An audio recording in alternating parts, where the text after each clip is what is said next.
Welcome, my friends, to our Divine Destiny study today in Come Follow Me. We are looking at we're looking at Alma and Amulek. And as we do so, my friends, can I lead off with this statement? What a wonderful blessing it is for your Heavenly Father and mine to allow us the opportunity to be a part of His work. We will get to Alma and Amulek in just a moment. I want to start with this story from President Thomas S. Monson, who says, when the Lord calls, Tommy Monson answers. And he gives it, through his ministry, he gave hundreds of examples as to why. This is just one such story. He says, I was headed to an assignment in New Zealand for a lengthy visit. And he said, I had a good friend who was the Mormon liaison with the Boy Scouts. And he came to me and he heard that I was going to spend this time in New Zealand. He says, I would like, if you could, for you to do something that is going to be rather difficult while you're over there. And he said, I would be more than happy to. He said, I have a sister. Her name is Belva Jones, and she has terminal cancer. Her son is serving in New Zealand, and she is not expected to return to health before his return. But her greatest desire is for him to finish his mission. Is there any way that you could visit with him while you're over there and relay this message from his mother? And President Monson said, I would be happy to. He said, we did a state conference right next to the New Zealand temple, and he says, I happened to meet this young missionary. It wasn't happen, my friends. The Lord lines these things up. He met with this young missionary.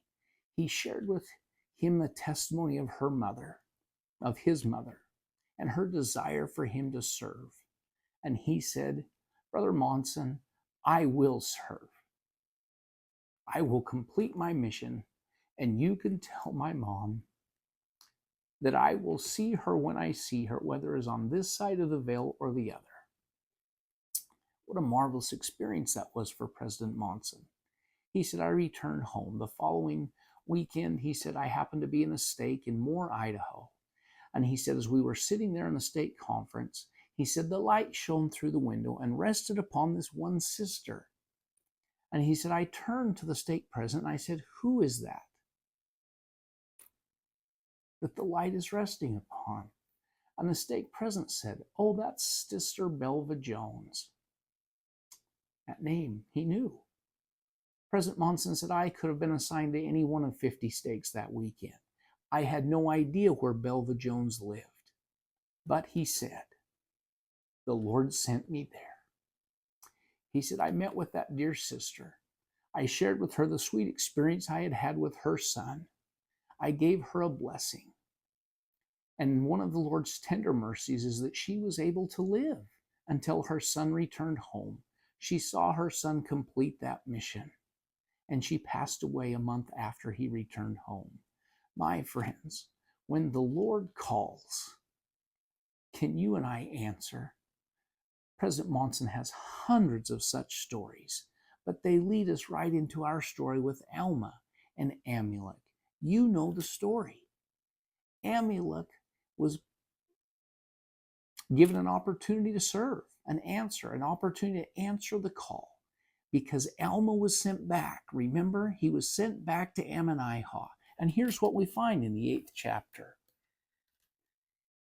When Alma came and Amulek answered, Alma heard from Amulek, and Amulek said this, I am a Nephite, and I know that thou art a holy prophet of God, for thou art the man whom an angel said in a vision to me, thou shalt receive. Therefore come with me to my house, and I will impart of thee my substance and my food. I know that thou wilt be a blessing unto me and unto my house. And his name, of course, was Amulek. And he and Amulek, my friends, begin this process of preaching to the people in the city of Ammonihah. My friends, the Lord prepared Alma, had been doing so his whole life, even when he wasn't worthy. He sent an angel, that same angel, who revisited him and sent him back to this city of Ammonihah. He visited Amulek. We will find that Amulek may not have been super involved in the Lord's work, but when the Lord called, he answered.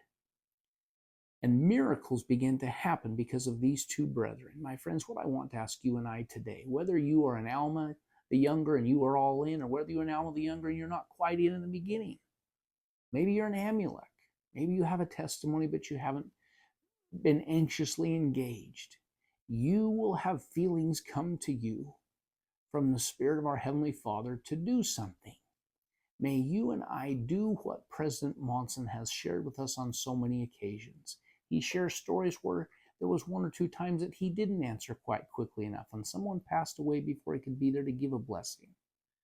He learned, he said, when the Lord calls, Tommy Monson answers.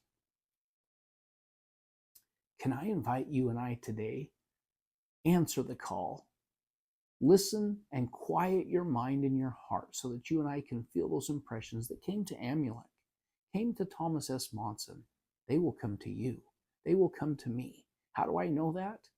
Because as Spencer W. Kimball often said, the Lord answers prayers, but it is often and usually through us that he does so for his children.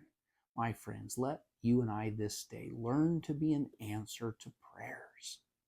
Not just ask for prayers to be answered. Ask Heavenly Father, can you help me, Heavenly Father, to be an answer to someone else's prayer?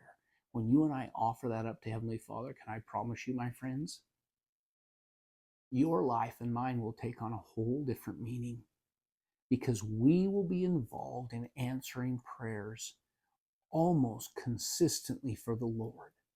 The Lord is simply looking for those like Thomas S. Monson who say, when the Lord needs someone to do something, you can send Tommy Monson. My friends, this day, might you and I answer that same way? When the Lord calls, he can send me. He can send you. It is your divine nature, my friends, to do so. It's who you were created to be. Let us today be like Thomas S. Monson. Let us be like Amulek. I'm excited about Ammon. I keep talking about him. Let us be like Amulek this day. Let us be like you, like me, the divine sons and daughters of God, that not only we were created to be, but that we are. Have a wonderful day.